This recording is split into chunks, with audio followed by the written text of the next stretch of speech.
Welcome to the Innovation Storytellers Podcast. We talk to innovators and disruptors in R&D, product managers, entrepreneurs, and entrepreneurs, innovation thought leaders, and their storytellers who help bring their amazing ideas to life. Now, here's your host, Innovation Storyteller, CEO, speaker, and coach to the world's top innovation teams, Susan Lindner. Hi, I'm Susan Lindner, and I'm your host of Innovation Storytellers. For the last 20 years, I've been helping innovators and disruptors to tell their stories. 10 acquisitions, hundreds of innovative products, and countless hockey stick growth curves later, I wanted to share how great innovations get to market using stories to pave the way. I am thrilled to be joined today by Charles Rath. He is the President and CEO of RS21, which you're going to learn a whole lot more about today. Charles is not only the President and CEO, but he has been able to oversee this company that has become an Inc. 500 fastest growing company and a Fast Company Best Workplace for Innovators award winners. So he has created this desire to, within his company and within the industry as a whole, to help build businesses and communities to prepare for a dynamic and changing world. RS21 is harnessing the power of data to help people make better, faster, and smarter decisions. Charles is also a global thought leader in the field of data analytics and visualizations, and was named an Ernst & Young Entrepreneur of the Year Mountain Desert Region finalist in 2020, and one of the top US executives to watch in 2019. I am just absolutely thrilled that you could join us today, Charles. Thank you so much. Thank you. It's a pleasure to be here, Susan. So, on our show, we talk about this kind of a peanut butter and jelly relationship between great innovation and great storytelling. Can you tell us a little bit about, first, RS21, and what was the catalyst and the context for your innovation, emerging now as it has?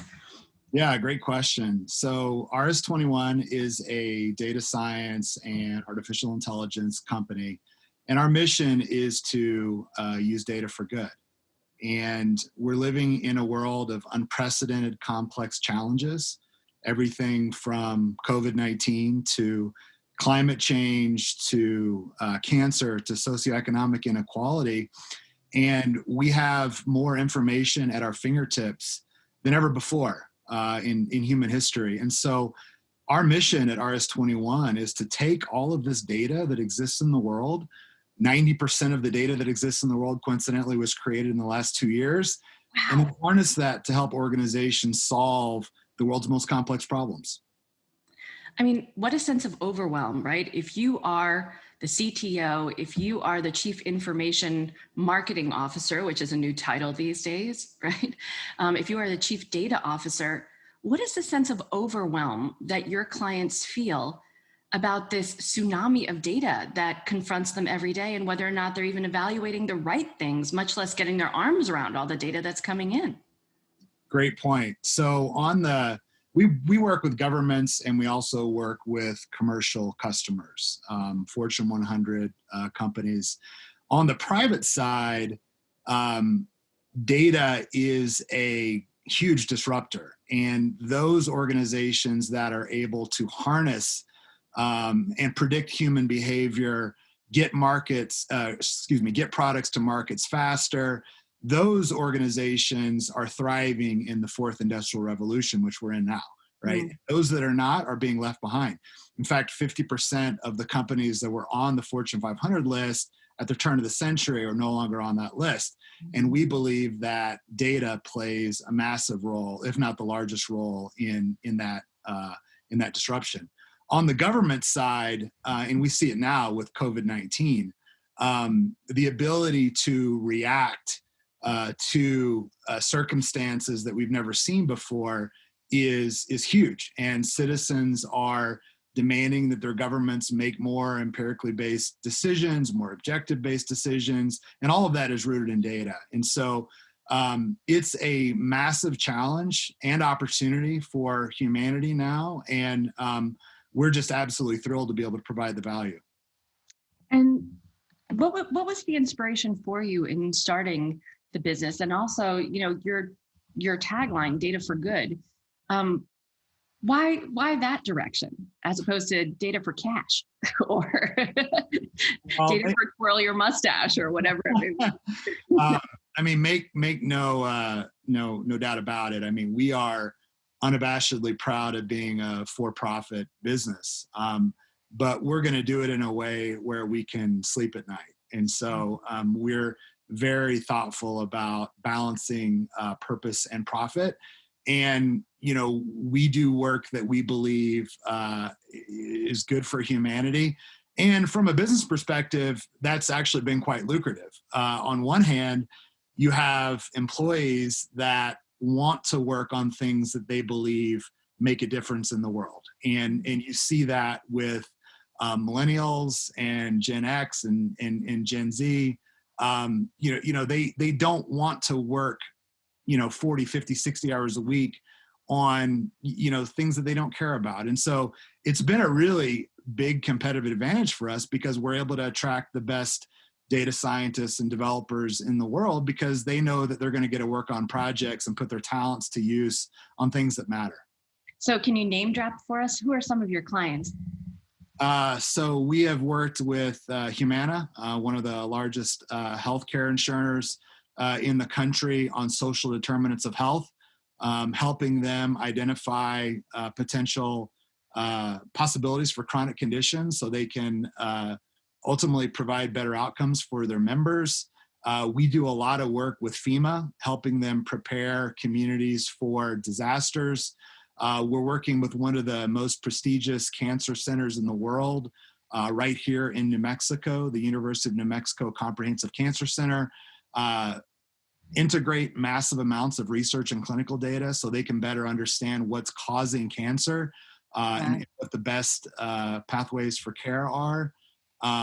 We are doing work with national laboratories like Sandia National Laboratory, Idaho National Laboratory, helping them ensure that our country has a more resilient infrastructure. We work on so many issues. And, it's funny, when I was just a company of one, just starting out, 6 years ago, I had this audacious vision. And it was so audacious, it was almost hard to believe, even for myself, right? But here we are, right? We're 5 years, almost 6 years into it. And I take a step back and I look at all of these projects that we're involved with and the problems that we're helping solve. And it really is a dream come true. So what was that audacious vision 6 years ago when you were getting started? Are you even using like high performance computing, or is it just you and your laptop making all this magic happen? So yeah, the story is that I had a unique opportunity to stand up a program at Sandia National Labs, which is now one of our customers, in partnership with the Rockefeller Foundation, based out of New York City. And it was the 100 Resilient Cities Challenge, where the Rockefeller Foundation was providing $500 million or so to cities around the world to help them address the shocks and stresses of the 21st century. So, everything from flooding to terrorism to pandemics, the list goes on, really, depending on the geography and the city that they were working with. As a program manager at Sandia National Labs, we were one of the first partners that Rockefeller Foundation brought in for the initiative. And I had the unique opportunity, and this is before I had kids, to essentially just travel the world for 4 years and meet with mayors across the world, everywhere from India to Australia to Bangkok to China. And the problems were pretty pervasive on the data front. It seemed like everywhere I went, I saw the same thing over and over. Can you articulate those? What were those? Yeah, massive problems. Social problems. Preparing for climate change, getting hit with, continuous barrage of hurricanes and typhoons, socioeconomic inequality, mass migration, citizens that were terrified by constant, rocket launches and terrorism. Really big problems. And there was also a general consensus in every city that I visited around the world that they needed to make better decisions, right? That they knew that they had all of this data at their fingertips, and they were overwhelmed by it. They either couldn't, bring it all together in one place, or if they did bring it all together in one place, they couldn't communicate it or analyze it or visualize it in a way that their governments or their citizens could understand. And, after visiting, countless cities around the world and seeing this problem, and not seeing a lot of solutions in the marketplace to solve it, I was like, wow, this is a massive business opportunity. And that was kind of the birthplace of RS21. And, from there, I identified a couple of investors and mentors that I trust, and I pitched the idea. And it started as, again, like I mentioned, as a company of one, me on my laptop, just out there selling an audacious vision and hoping that someone would give me a chance. Landed that first contract, hired a few interns, and then we were off to the races. And now we're the fastest growing company in New Mexico, one of the fastest growing tech companies in the U.S. And it's really cool to reflect on our humble beginnings. Yeah. Well, just thinking about this, this podcast is about innovation, and our goal is to highlight some of the greatest innovators of this generation. And the data problem is one that so many companies and so many organizations, governmental and non-governmental, are tackling. What are they doing wrong? Like, give us some insights on, people with the best intentions who are trying to get their arms around this data. Where are the difficulties? Where are we screwing it up that we're not getting to the data we really want? Yeah, great question. So one of the problems that we see time and time again is that organizations and decision makers, they don't think about the real problems that they're trying to solve or the questions that they're trying to answer, and then use that as the mechanism from which to identify the data they need to solve the problem, right? So they're asking the wrong questions? Right. Or they haven't asked the question before they dig into a multi-million-dollar data science or development effort, right? And so one of the things that we really urge our clients to do is go through a discovery process up front to really think about what are the problems that we really need to solve? What questions do we need answered? And then from that, then think about the data that we need, because many times organizations don't even understand the data that exists in the world to solve their problems.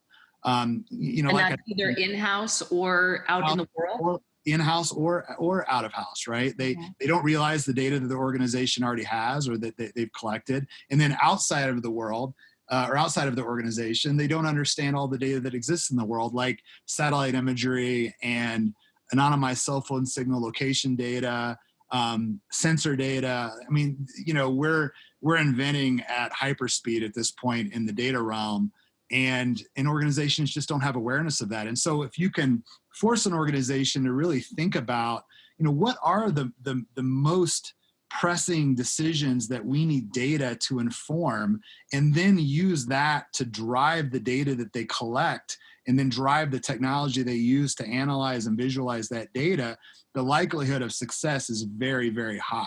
Mm-hmm. However, what we see a lot is an organization that just looks and says, okay, we need to understand all of the data that we have. And then they end up really digging into the weeds on that front, and they don't really think about the decisions that they really need to inform, and it's kind of a road to nowhere. So that's one of the big problems that we see. Again, just a lack of awareness of data that exists in the world to help them solve their problems is also a big challenge.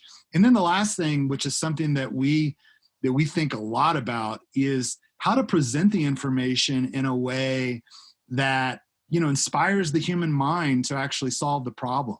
We see horrible examples all the time of bad data visualization where the point is lost, or a non-technical audience can't understand it, or they don't want to interact with it. And so we spend a lot of time on data visualization as well.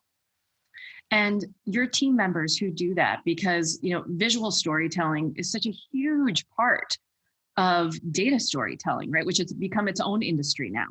And so how do you have a team of graphic designers and folks who are able to do that, or how does it work? We do. We've got a whole team of user experience and user interface experts. So a user experience designer is someone that is able they work with clients to lay out information on a screen in a way that makes sense, ensure that it flows, ensure that it's logical, that the information is organized in a smart way. Mm-hmm. And then the user interface experts, they're the ones that make it beautiful and evoke childlike wonder, which is one of our values here. And like a weatherman trying to get That's right. I'm not a good weatherman.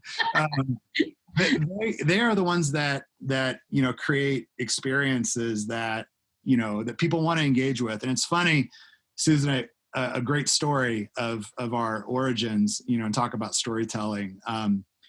It was a company of one. I had just landed a contract helping communities on the East Coast visualize what might happen in a disaster scenario. So there's a lot of data that exists from NOAA and data on our infrastructure and data on our people where you can develop some models to kind of simulate what would happen if, Charleston, South Carolina got hit with a hurricane. What would happen? How would people evacuate? And so that was our first project that we worked on. Pretty heady stuff.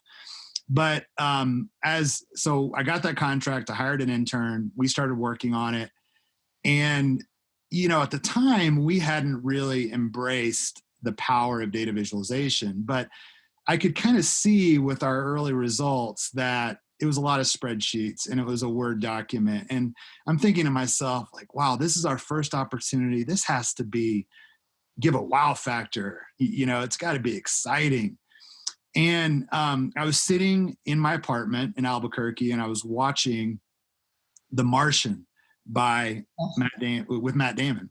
And awesome movie. And he's in his spaceship on Mars. And I'm looking at this data visualization, all this information going on the screen. And I'm like, our stuff needs to look like that. Yeah. I'm going to get people excited. So I literally waited until the movie was over and I started stalking the information designers on that movie, The Martian.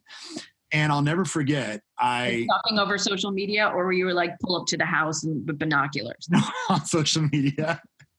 I was fanatical in those stages, and I would say I still am, but not quite that fanatical.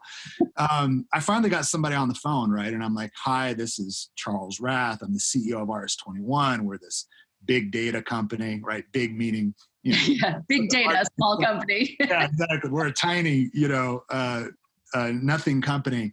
And I said, I love, were you involved in the work on The Martian? Yeah, I was. Wow, it's amazing. Would you ever be interested in working with, real data to solve real problems? And the gentleman was like, yeah, absolutely. And I said, well, what is your hourly rate? I was expecting him to say something like $30,000 an hour, right? Like, let me talk to Quentin Tarantino and see if he has any work for me. And if not, I'll get back to you. And he was like, I forgot what it was. It was like $70 an hour or something like that. And I was like, wow, that's it. And so the early origins of RS21's design capability was me stalking these Hollywood designers and getting them to work with us.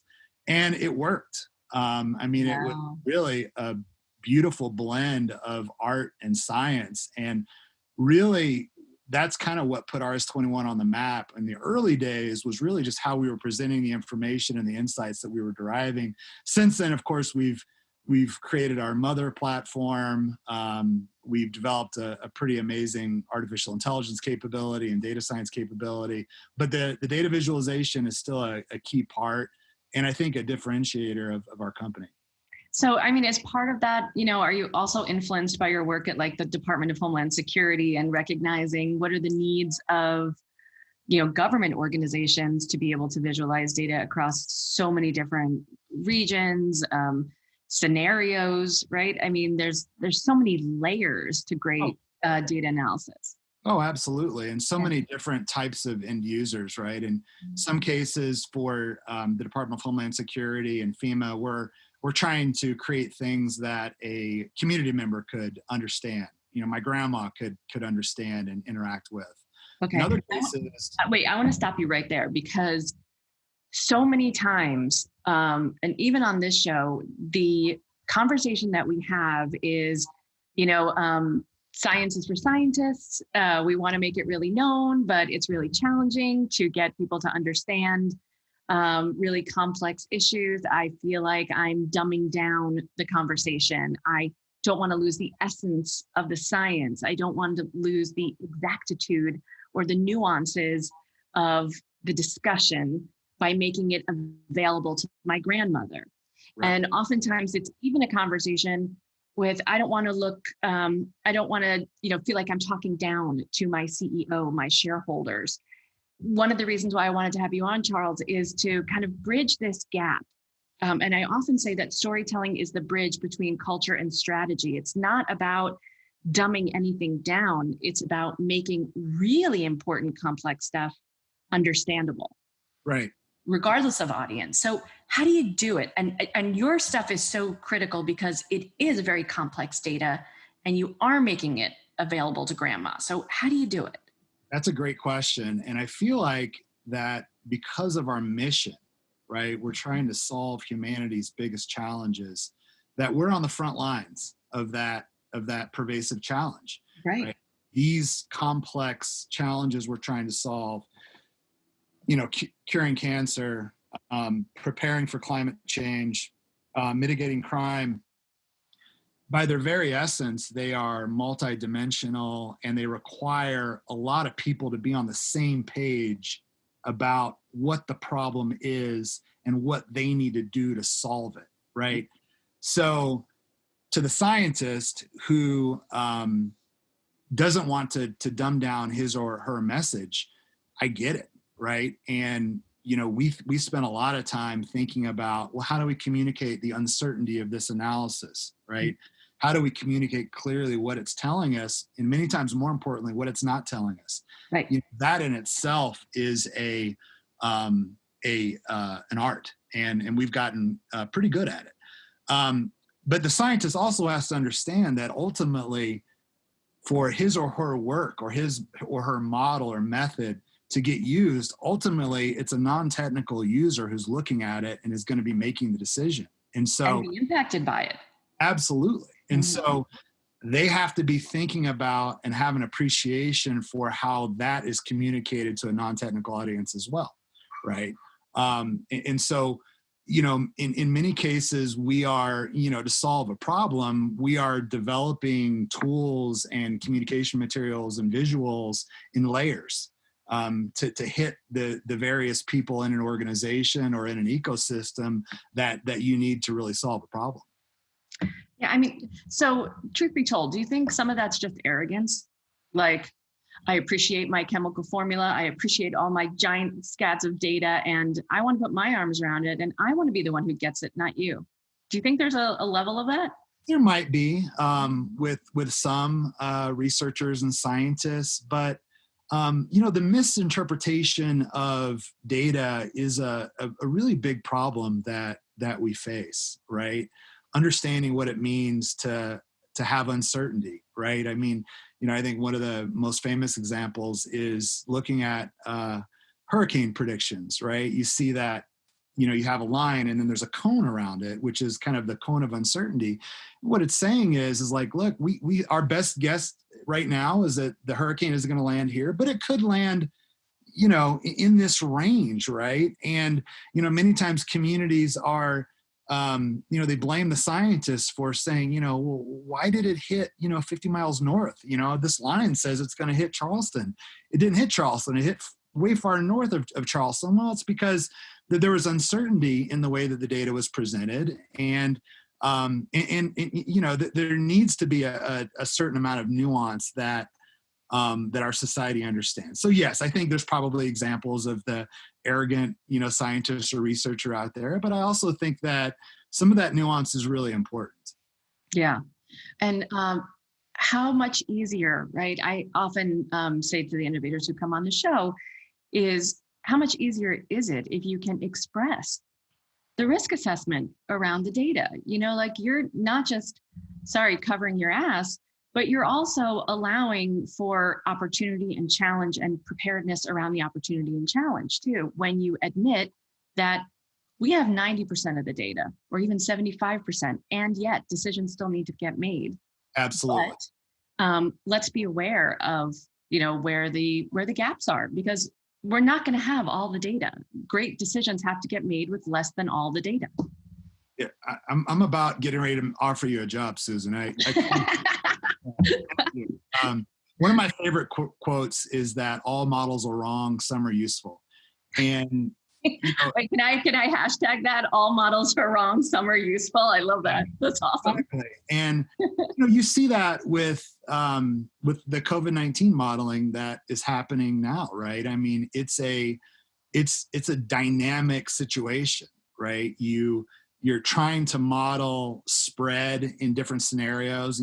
Here's a spread in a complete lockdown. Here's spread in complete openness. Here's spread with, a mask mandate. Here's spread when schools are open. Here's spread when schools are closed.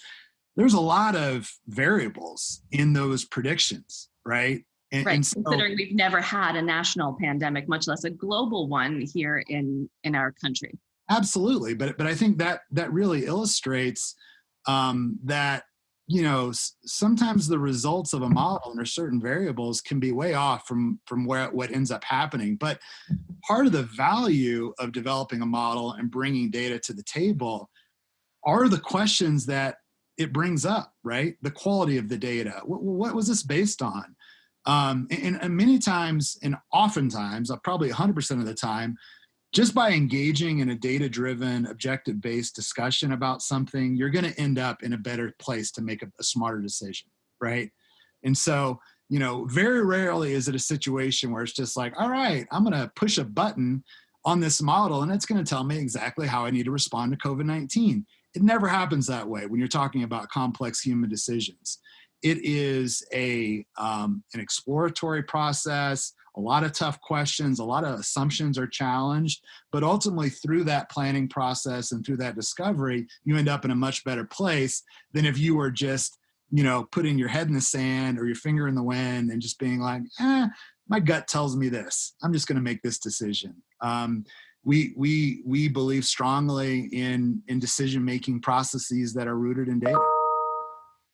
Critical. And do you feel like in the country at the moment, there's a fear around data, like that there's a trust factor where there's a questioning about where data comes from, who made the data, what's reliable data, what's to be trusted, what's fake news?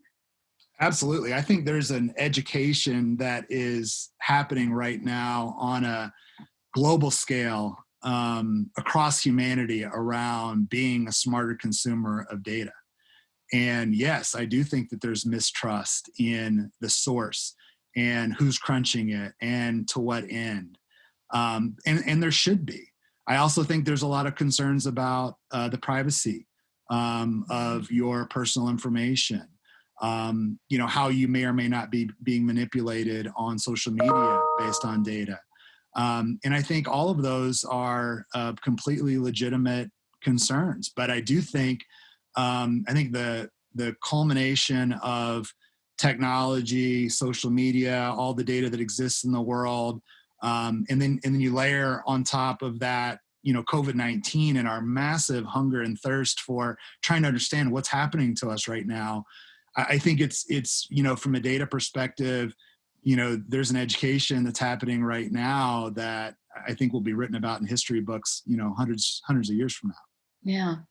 So, when you're presenting this, I want to shift our conversation a little bit to the storytelling side. So you don't do this work alone, right? First of all, you're there with the innovation I can't even imagine the integrations that you're involved in trying to combine all of these data sets and then figuring out how these data talk to one another. And that's probably a whole different show.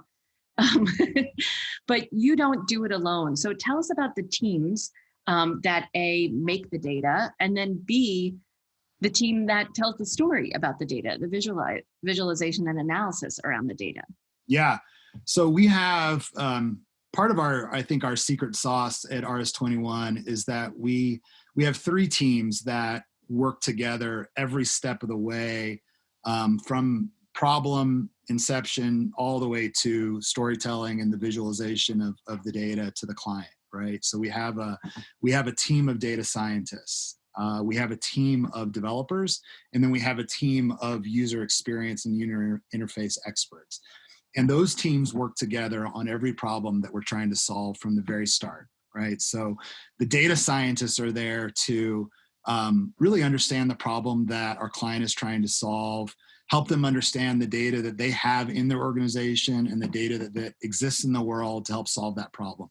They're also the 10,000-pound brains that come up with the machine learning algorithms and the AI algorithms to actually crunch the data to get the insights that are helpful. So these are all guys with alphabet soup after their names, a laundry list of PhDs and smarty smarts. Absolutely. Okay. Absolutely. Guys and gals that are, they're just on another level. And just coincidentally, the field of data science, if you have a teenager or children like you do in their 20s and maybe they haven't committed to their career path yet, I think the hottest field in the 21st century is going to be data science. And I fully agree with you. And again, I think part of the reason why we've been able to, attract some of the best in the world is because of our mission, right? There are organizations in Silicon Valley that have, sushi chefs in their lobby and nap pods, and we don't have that, right? We can't compete. There's a great taco truck outside. Is that what you're going to? We can definitely provide a taco truck in New Mexico. Yes. Not a problem. Yeah, but the full-time sushi chef in the lobby, we're not quite at that level yet. But what we do offer is, use data for good. And, that allows us to attract a lot of people to our mission. So those folks with the PhD, most of them have PhDs at this point in our organization, just absolutely brilliant team. But then they're working with the developers, right? And a lot of these developers that we have are wizards on, how to take all this information on the back end and then serve it up in a interactive kind of experience where the customer can get in there and really play with the data, run different scenarios to kind of get the insights that they need. And then that last group, they are the user experience and user interface experts, and they're the former. We have people that used to work at EA Sports and Oculus and Pixar and all these places. And so what happens is you bring these 3 groups together, right? You got the data nerd on one side of the table, you got the developer over here, and then you've got the person who just came from Oculus, and they're working together to create this tool or this platform or this way of digesting information. And it's really magical. Mm-hmm. And you feel like you're in a Hollywood movie, I guess, when you get the final product from RS21. Yeah, it depends on who we're building it for. Sometimes we're building it for an executive, and executives don't have a lot of time on their hands, and so it's really about presenting the information quickly. Yes. In other cases, we're building it for a PhD scientists that they really want to dig deep into the information, and it's just a completely different experience. Probably a little bit less Hollywood and more Harvard, but we design for the end user. Yeah. And, when we talk about storytelling, the reason why visualization side is so important is that it's not just about telling the story. It's about allowing the listener to take it in and remember it, and then to be able to share it with someone else that needs to be influenced by the data. And what research has proven is that data alone i.e. talking to someone about Excel spreadsheets, a list of statistics, isn't memorable when that executive leaves the room. Within 6 minutes, all of that information is forgotten. Yes. And the ability to regurgitate that information to another decision maker is gone. Yes. So in a business standpoint, when you offer data wrapped in story, they are 22 times more likely to remember that information than without the story. Absolutely. Yeah, I would add story, and then also a visual that creates a memory as well. I think if you can capture those two things when you are trying to communicate complex information to solve a problem, I think the likelihood of you having success is much, much, much higher than a dry, numbers-based 400-page PDF that one, in this day and age, people aren't going to read it. No one's reading it. And two, it's not going to create the experience, the memory that really will motivate someone to take action. So I agree with you 100%, Susan. Yeah, well, I mean, that's what the data shows. And, there's another quote that I really love from Brene Brown, who is very immersed in the data when she speaks, but she says, what if stories are just data with a soul? And I love that, for your data scientists is to say, your data has something to share. There's a soul in this because it's impacting people on the other side, right? This data isn't just numbers, it's humans, it's air, it's whatever we're studying in that moment. And there's a soul in there that we want to connect to. Absolutely. There's a soul. And then there's also the fact that, once data and insights are generated, there's a certain amount of responsibility on the organization that presented them that the data is in fact used for good, right? And so we think a lot about that as well when we're doing work with a health insurer or a district attorney or whomever, right? Okay, we're crunching this information. Well, how is it going to be used? Is it going to be used to improve the human condition, or is it going to be used to exploit people? And so we take that very seriously. We think about that a lot, and before we even select whether or not we're going to work on a project, it's very important to us. And I think it's important to all data science companies that are in this industry. Unfortunately, and I won't name names, but there are data science companies that frankly they don't think about that. And they're quick. Well, we've all seen the headlines around Cambridge Analytica, right? And places like that. I'll name them so you don't have to. So, but there are those organizations that either don't ask that question or don't care. Yeah. They're choosing profit over purpose. They're predators. They're not thinking about how their analysis will be used. They're thinking about their own personal short-term gain, and they're not thinking about what's good for humanity. And we're the exact opposite. We believe that data can be used for good, and it should be used for good. Data's not going anywhere. I use the metaphor that, a cell phone can be used to monitor a diabetic's blood sugar level. A cell phone can also be used to detonate a bomb. Data can be used to cure cancer and can be used to help communities prepare and respond to natural disasters, but it can also be used to exploit people and manipulate them and convince them that they shouldn't vote, or convince them that, they should do things that are illegal. And so, we like to stand in deep contrast to those companies, and we're pretty open about it. Yeah. So can you walk us through part of the story of RS21 are these values that you have behind you? So how did you create these core values? Did you do them alone, together with your team? How did they come to be? It was very, very organic and ground up. So it happened about 3 years ago. The organization was really starting to take off, and at that time I didn't feel like we really had a cogent strategy And, I come from the school of Kaplan and Norton and their balanced scorecard. And, I was really driving my leadership team to, okay, what's our vision? What's our mission? What's our goals? What's our performance measures?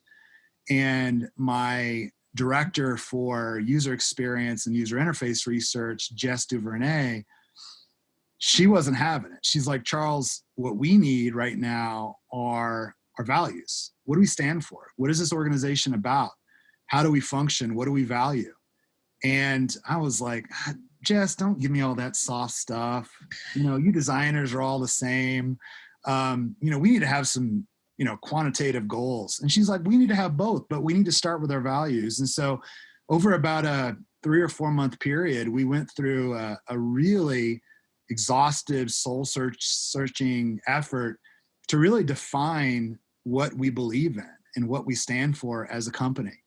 And, we came up with these 9 values that we hold very dear.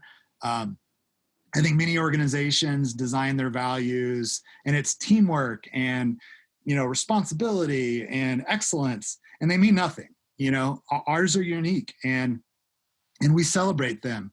When we give shout outs to each other on Slack, you'll hear people cite a value.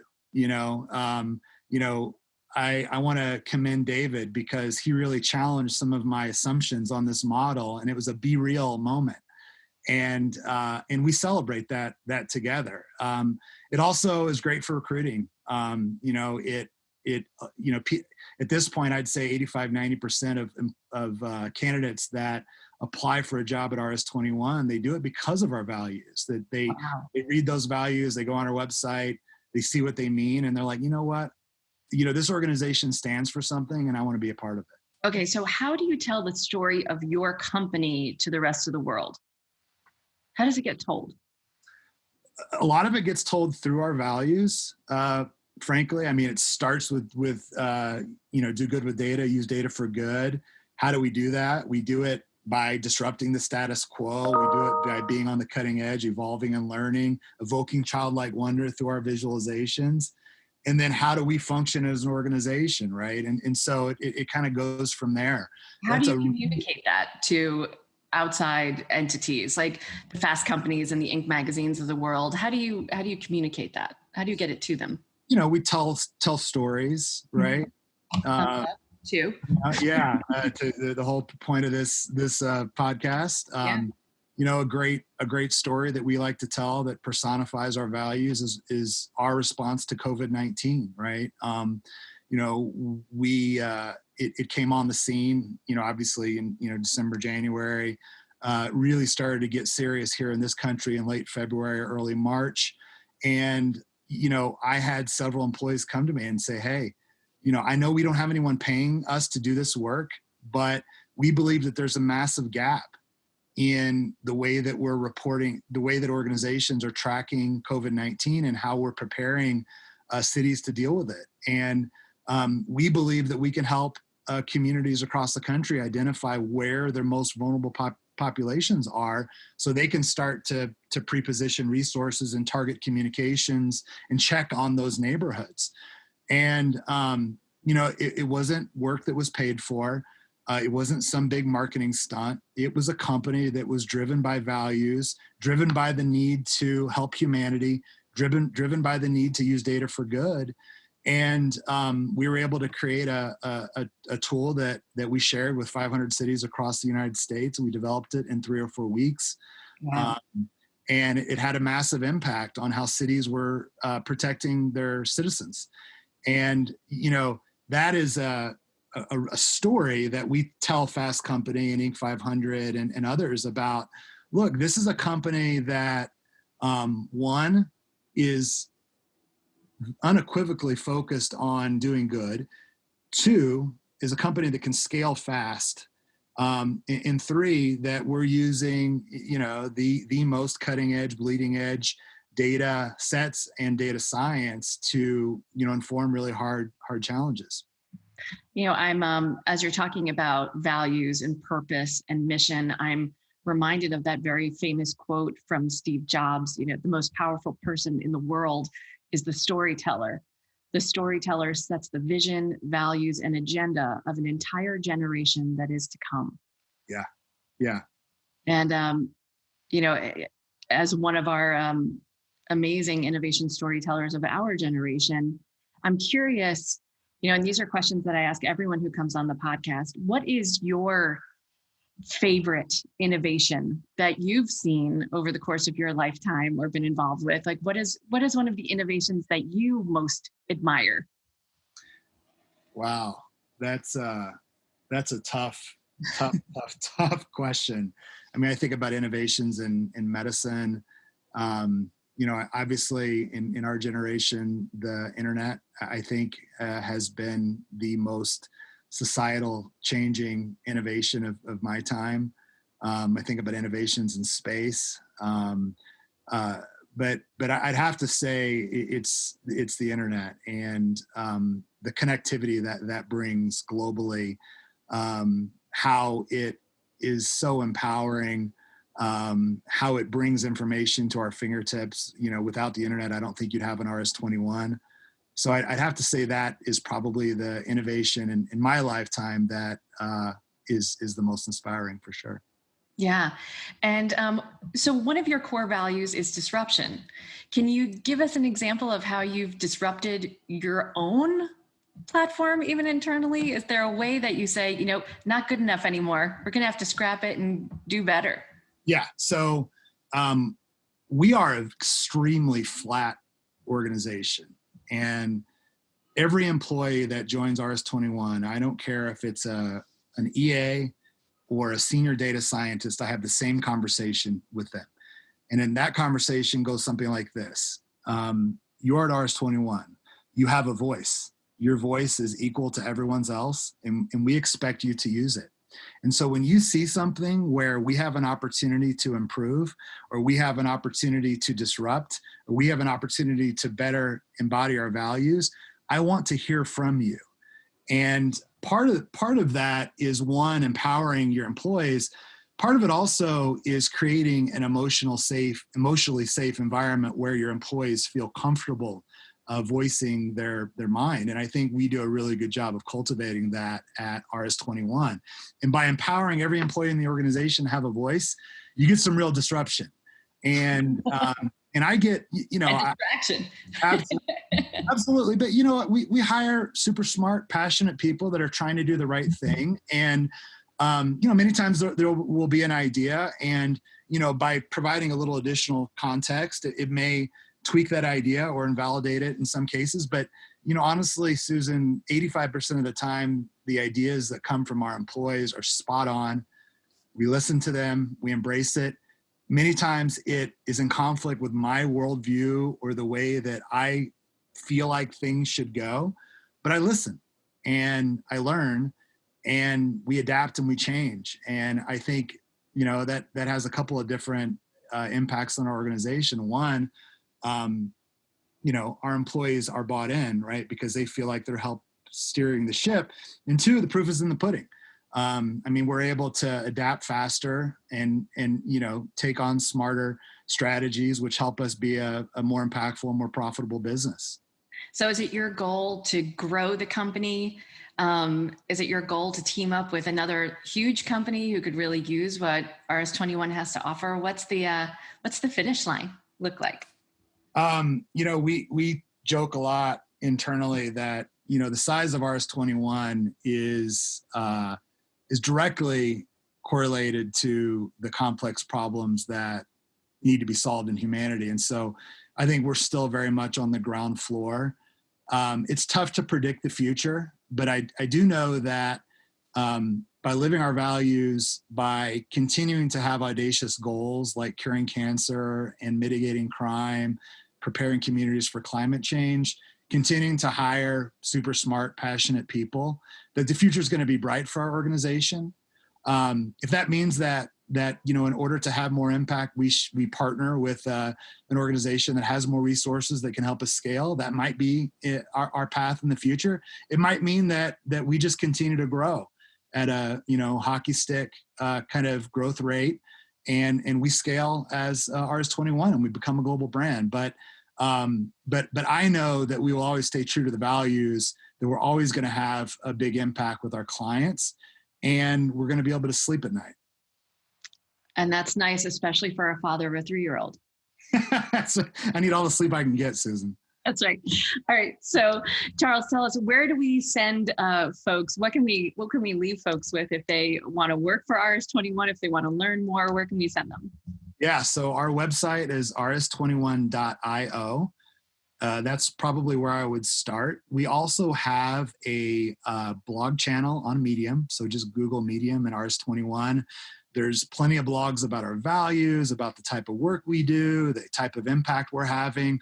If you just want to Google RS21 and data and just see all of the media that comes up and the types of projects that we're working on, I would do that too. If you're a project manager, a data scientist, a developer, a designer, go to our website. We're hiring. We're looking for people that are passionate about using data for good and are values-based.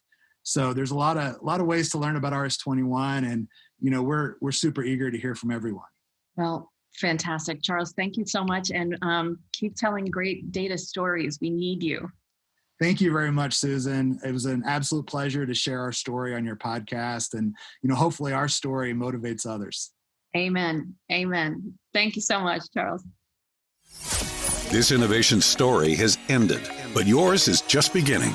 Go to innovationstorytellers.com, download the free Innovation Storytelling Blueprint, and sign up to pre-order Susan's book, Innovation Storytelling. Get the resources, runway, and recognition you deserve due out this spring. Remember to subscribe so you don't miss an episode. Until the next innovation story.